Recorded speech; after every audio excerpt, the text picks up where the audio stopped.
Assalamualaikum warahmatullahi wabarakatuh. Bertemu lagi dengan saya di sini ya, di mana saya akan membahas topik-topik yang berkaitan dengan materi metodologi penelitian kualitatif.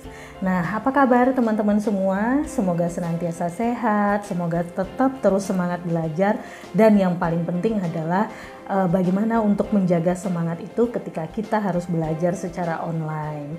Baiklah, hari ini topik kita seperti sesuai dengan judul yang sudah teman-teman lihat di video ini, kita akan membahas apa itu penelitian kualitatif.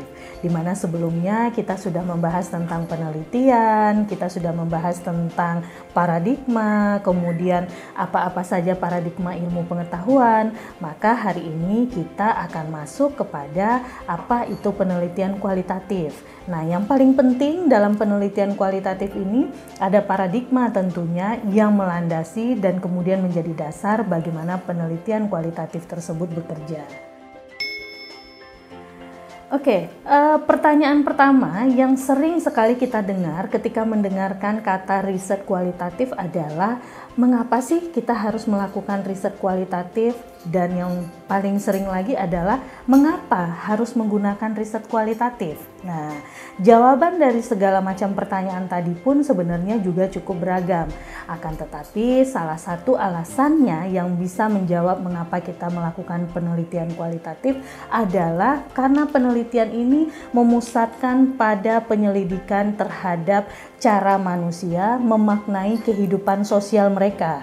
Nah, juga karena bagaimana manusia mengekspresikan pemahaman mereka melalui bahasa, suara, gaya, maupun ritual sosial. Para periset di penelitian kualitatif ini berpendapat bahwa orang-orang yang melakukan sesuatu yang kemudian berdasarkan makna atas hal tersebut, yang kemudian mereka hubungkan dengan tindakannya sendiri serta tindakan orang lain. Nah, inilah yang kemudian menjadi alasan mengapa orang melakukan penelitian kualitatif. Nah, ini kalau kita berbicara secara sederhana dan kemudian melihatnya dalam konteks gejala sosial maupun fenomena sosial. Kemudian ada lagi, selain mengapa kemudian kita menggunakan riset kualitatif dan mengapa harus riset kualitatif, sering juga ada pertanyaan lain yang muncul adalah sejak kapan sih sesungguhnya dunia komunikasi, terutama jurusan yang sedang teman-teman ambil ini, mulai diterangi dengan cahaya pencerahan gitu ya, dari apa yang kita sebut sebagai metode kualitatif. Saya mencoba melacaknya dari berbagai sumber ya, dari beberapa sumber, dan kemudian ada penjelasan menarik yang saya temukan pada buku Linlove dan Taylor yang berjudul Qualitative Communication Research Method.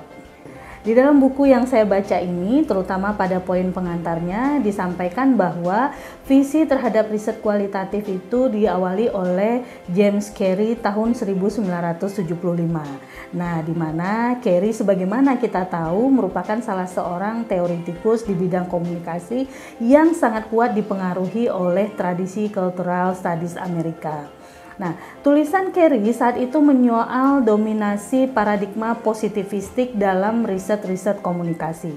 Di situ juga Carey menekankan bahwa pentingnya bentuk kajian lain untuk menghindari dominasi positivistik. Jika kemudian pemikiran positivistik ini melahirkan yang kita kenal dengan metode penelitian kuantitatif, yang kemudian penelitian kuantitatif ini lebih banyak membicarakan sebuah kerangka besar yang melebar, maka kualitatif menurut Carey pada saat itu justru membincangkan detil-detil kecilnya untuk menggali dan lebih mendalam. Selain itu, Carey juga menambahkan apabila kuantitatif menyediakan sebuah peta, nah di sini kualitatif justru memunculkan lorong-lorong yang akan membawa kita pada kejutan di balik pintu. Nah, makna ini sungguh sangat mendalam karena Carey di sini menyiratkan bahwa ini dua hal metode ini sebenarnya bisa berjalan beriringan gitu ya. Akan tetapi tergantung bagaimana cara berpikir atau kerangka berpikir kita dalam melihat fenomena atau realitas sosialnya. Nah, lebih lanjut, Carey juga menyebutkan bahwa kuantitatif itu berangkat dari proposisi-proposisi general yang dihasilkan oleh akumulasi pengetahuan. Sedangkan kualitatif menyemai dan menelisik hal-hal kecil dengan sangat hati-hati karena percaya bahwa sesuatu atau kebenaran yang besar itu justru bersumber dari hal yang kecil. Selain pendapatnya Carey, di beberapa literatur yang lain juga disebutkan bahwa periset dengan pendekatan kualitatif ini tidak tertarik sebenarnya untuk meneliti kekuatan eksternal yang mungkin menentukan perilaku masyarakat. Akan tetapi, para periset kualitatif lebih bersemangat untuk menjajaki selera, motivasi, maupun pengalaman-pengalaman subjektif dari objek yang ditelitinya. Pertanyaan berikutnya adalah bagaimana sih sebenarnya perjalanan riset kualitatif di Indonesia? Nah, di Indonesia sendiri gairah penelitian kualitatif itu dalam studi komunikasi terutama mulai berkembang pada abad atau menjelang milenium baru. Nah, di mana pada saat itu berduyun-duyun mahasiswa menceburkan dirinya dalam penelitian kualitatif.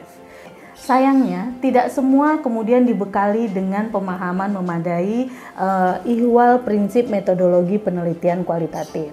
Apalagi terkadang di lapangan sering sekali ketika saya berdiskusi dengan mahasiswa, ngobrol dengan mahasiswa, yang saya temukan adalah motivasi sebagian besar mahasiswa untuk meneliti dengan metodologi kualitatif bukan dikarenakan problem risetnya yang by nature tadi atau memang karena harus didekati secara kualitatif, melainkan karena alasan yang kadang-kadang cukup pragmatis gitu ya, karena ketakutan dan kemalasan mereka berhadapan dengan angka maupun rumus-rumus statistik. Oleh karena itu, yang perlu teman-teman ingat adalah jika kita mengerjakan riset dengan paradigma konstruktivisme ataupun interpretif ini, yang kita harus pahami adalah realitas sosial dari berbagai sudut pandang orang-orang yang hidup di dalamnya. Jadi bukan semata-mata karena pemikiran pragmatis, kita tidak ingin bergulat dengan angka, kita tidak ingin kemudian banyak melakukan analisis statistik gitu ya, bukan, tetapi lebih kepada kita memang memahami realitas sosial dari orang-orang atau sudut pandang orang-orang yang hidup di dalamnya. Nah, sebagai contohnya begini, ketika kita akan meneliti tentang kegiatan yang sebutlah nama kegiatan itu kegiatan sponsorship misalnya. Nah, maka kita harus melakukan investigasi terhadap perusahaan yang akhir-akhir ini misalnya mensponsori berbagai event. Nah, kita bisa melakukan wawancara terhadap orang-orang yang ada dalam perusahaan tersebut serta mereka yang terlibat langsung dalam event tersebut.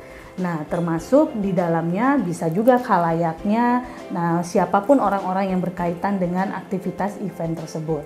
Nah, tujuannya apa? Supaya kita bisa mendapatkan pengalaman sekaligus pendapat mereka mengenai kegiatan sponsorship tadi. Nah, bisa jadi juga sebagai peneliti, kita nanti akan menghadiri event tersebut guna mengamati secara langsung bagaimana sponsorship itu dipromosikan. Nah, dengan cara inilah kemudian kita akan mampu melihat, mendengar maupun mengalami sebagai bagian dari anggota masyarakat tersebut. Jadi nggak hanya sekedar kita tahu ini kegiatan sponsorship, tapi kemudian kita tidak terlibat di dalamnya, kita tidak bertanya dengan orang banyak. Nah, bukan hanya sekedar itu, tetapi jauh lebih dalam kita terlibat dan berpartisipasi secara aktif. Secara sederhana, penelitian kualitatif itu didefinisikan sebagai penelitian yang tidak menggunakan penghitungan atau perhitungan gitu ya pada kegiatan penelitiannya, terutama dalam menginterpretasikan dan menganalisis data yang telah dikumpulkan. Itu secara sederhananya. Jadi kalau mahasiswa tahu ketika saya tanya apa sih yang teman-teman pikirkan mengenai penelitian kualitatif, sebagian besar selalu menjawab dengan definisi yang sangat sederhana ini.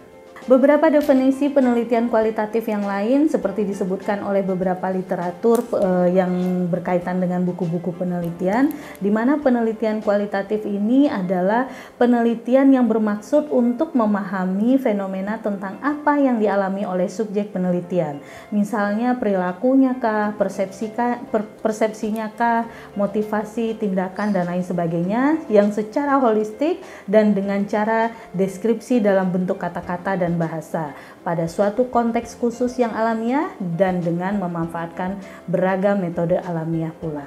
Nah, dari beberapa penjelasan penelitian kualitatif tersebut sebenarnya banyak sekali ya definisinya, tetapi saya lebih senang menjelaskannya dengan melihat karakteristiknya dari penelitian kualitatif itu seperti apa. Ada beberapa perbedaan penelitian kualitatif dan penelitian kuantitatif. Misalnya kalau kita lihat di beberapa literatur, ada yang kemudian membuat beberapa perbedaan itu berdasarkan misalnya tujuannya saja. Nah, kalau dalam penelitian kualitatif, biasanya tujuannya tidak dimaksudkan untuk memberikan penjelasan-penjelasan atau explanation, mengontrol gejala-gejala komunikasi, mengemukakan prediksi-prediksi, atau untuk menguji teori. Tidak dimaksudkan untuk itu. Tetapi lebih dimaksudkan untuk mengemukakan gambaran atau pemahaman mengenai bagaimana dan mengapa suatu gejala atau realitas komunikasi tersebut terjadi. Itu dari sisi tujuannya. Sementara dari sisi kelaziman, dalam mendasarkan bukti-bukti empirik bagi kesimpulan-kesimpulan yang dikemukakan, tidak seperti penelitian kuantitatif yang mendasarkan bukti-bukti empirik pada logika matematik atau pada prinsip-prinsip bilangan ataupun teknik-teknik analisis statistik ya. Tetapi dalam penelitian kualitatif lebih mendasarkan diri pada hal-hal yang bersifat diskursif seperti transkrip wawancaranya, kemudian literatur, dokumentasinya, hasil lapangannya, maupun data-data non-diskursif seperti misalnya film, musik, kemudian lukisan, dan lain sebagainya. Nah, kemudian dikonversikan dalam bentuk narasi yang bersifat deskriptif sebelum dianalisis dan diinterpretasikan. Nah, jadi ini secara mendasar terkait dengan perbedaan yang mendasar antara penelitian kualitatif maupun penelitian kuantitatif. Nah, ada lagi penjelasan lain terkait dengan karakteristik dari penelitian kualitatif ini dikemukakan oleh Christine Damon, di mana Christine Damon ini mengemukakan ada 9 karakteristik penelitian kualitatif yang itu kemudian membedakannya dengan penelitian kuantitatif.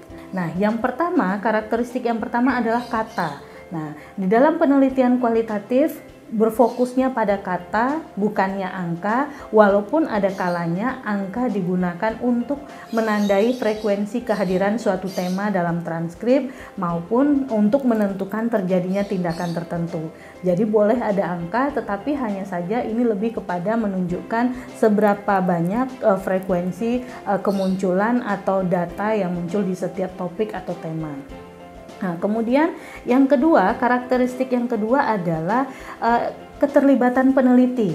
Nah, di mana di instrumen utama dalam penelitian kualitatif ini adalah peneliti yang terlibat dekat dengan orang-orang yang ditelitinya. Nah, ini berbeda dengan penelitian kuantitatif yang di dalamnya peneliti merupakan pengamat dari orang-orang yang diteliti. Nah, kenapa? Ini dikarenakan tadi karena penelitian kuantitatif didasarkan pada metode seperti survei ataupun wawancara. Nah, kemudian karakteristik yang ketiga adalah sudut pandang partisipan. Nah, sudut pandang partisipan ini maksudnya adalah kehendak untuk menyelidiki dan menyajikan berbagai perspektif subjektif para partisipan berhubungan erat dengan riset kualitatif. Nah, pengistimewaan subjektivitas juga terlihat dalam penafsiran data yang kemudian mempengaruhi riwayat hidup peneliti sendiri. Nah, berikutnya, keterlibatan orang-orang yang diteliti pun juga menjadi poin penting dalam penelitian kualitatif. Kemudian karakteristik yang keempat adalah riset skala kecil. Nah, peneliti kualitatif ini tertarik dengan eksplorasi mendalam, itu tujuannya menghasilkan penjelasan yang kaya, kemudian lebih terperinci dan uraiannya menjadi menyeluruh. Nah, oleh karena itu tidak masalah di dalam penelitian kualitatif dengan menggunakan sampel kecil, tetapi penjelasan atau menelisiknya lebih dalam. Nah, kemudian yang kelima, karakteristik yang kelima adalah fokus yang holistik. Nah, maksudnya adalah peneliti kualitatif itu cenderung berorientasi pada aktivitas, kemudian pada pengalaman, kemudian pada keyakinan dan nilai-nilai orang yang cakupannya luas dan saling berhubungan satu sama lain dalam konteks tempat mereka diposisikan. Nah, hal ini kemudian akhirnya mendorong peneliti kualitatif tersebut mengkaji berbagai dimensi dan relasi yang ada dalam konteks tersebut. Jadi kita tidak akan bisa hanya tahu satu hal tanpa kita melihat hal ini terjadi karena adanya hal lain yang menyebab atau memicu terjadinya persoalan tersebut. Jadi saling berkaitan satu dan yang lainnya. Kemudian karakteristik yang lain adalah tentang fleksibilitas. Nah, fleksibel gitu ya. Walaupun peneliti mempunyai topik dan agenda yang mensimulasi risetnya itu, ya, biasanya peneliti dalam penelitian kualitatif ini berkomitmen untuk menyelidiki hal-hal baru dan sering sekali muncul banyak kejutan pada saat informan mengungkapkan minat dan pemahaman mereka. Jadi misalnya harusnya kita punya metode riset yang terstruktur gitu ya, tetapi dalam perjalanannya karena fleksibilitasnya itu banyak prosedur riset jadi tidak terstruktur gitu ya. Artinya itu bisa diubah dan kadang-kadang bisa juga bersifat spontan. Misalnya seringkali proses riset itu bisa jadi dianggap berantakan ketika peneliti berusaha membongkar kompleksitas dunia sosial, atau bisa jadi ketika dalam perjalanannya muncul temuan-temuan baru atau konsep-konsep baru yang sangat relevan dengan penelitian tersebut. Nah, ini yang kemudian menjadi karakteristik yang selanjutnya berkaitan dengan proses di penelitian kualitatif. Nah, biasanya dalam penelitian kualitatif tersebut jarang menyediakan gambaran statis dari suatu fenomena, tetapi lebih sering menangkap proses-proses yang berlangsung dari waktu ke waktu. Karakteristik yang berikutnya adalah latar alami. Nah, yang dimaksud dengan latar alami ini adalah secara keseluruhan penyelidikan kualitatif itu dilaksanakan di lingkungan alami tempat orang-orang tersebut berada. Misalnya bisa di rumahnya, bisa di kantornya, atau bahkan mungkin di tempat-tempat yang sangat sering dikunjunginya. Misalnya pusat perbelanjaan, taman hiburan, dan lain sebagainya. Nah, hal ini memungkinkan peneliti untuk mengamati bagaimana orang-orang yang ditelitinya tersebut melakukan interaksi sekaligus menjalankan aktivitas rutinnya. Nah, karakteristik yang terakhir adalah ini yang paling penting, di mana ini akan mempengaruhi logika berpikir dalam penelitian kualitatif. Nah, di dalam penelitian kualitatif berkali-kali saya sampaikan, kemudian juga di video-video ajar saya sebelumnya, bahwa logika berpikir yang digunakan adalah induktif baru deduktif. Artinya, penelitian kualitatif tersebut cenderung diawali dengan pemikiran induktif, kemudian melalui proses yang berurutan dilanjutkan dengan menerapkan pemikiran deduktif. Nah, artinya apa? Peneliti bisa saja mendapatkan gagasan atau ide dari hasil mengumpulkan dan meneliti, misalnya ketika kita bekerja secara ketika kita bekerja secara dari data spesifik, kemudian kita ke data yang lebih umum. Nah, kemudian kita menguji gagasan tersebut dengan menghubungkan data tersebut dengan literatur yang ada dan kumpulan data yang inilah yang kita sebut ketika menganalisisnya kita sebut sebagai proses deduksi. Jadi bagaimana di dalam logika berpikir kualitatif ini kecenderungannya adalah diawali dengan pemikiran yang induktif dulu, di mana ada data yang spesifik, kemudian ke data yang lebih umum. Kemudian baru kita uji gagasan tersebut dengan menghubungkan data tersebut dengan literatur yang ada dan sekaligus melakukan proses analisis yang kita sebut sebagai dengan proses deduktif. Nah, sampai di sini dulu saya sudah menjelaskan tentang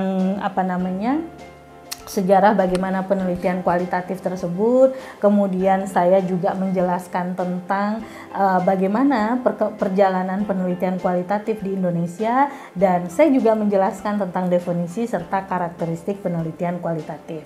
Nah, dengan demikian saya berharap teman-teman semua sudah siap untuk melakukan dan menyusun rancangan proposal penelitian kualitatif. Nah, sampai di sini dulu materi yang bisa saya sampaikan. Saya berharap materi ini bermanfaat dan yang paling penting tetap terus semangat belajar dan mencari bahan bacaan dari beberapa literatur. Terima kasih, sampai jumpa kembali dan Assalamualaikum warahmatullahi wabarakatuh.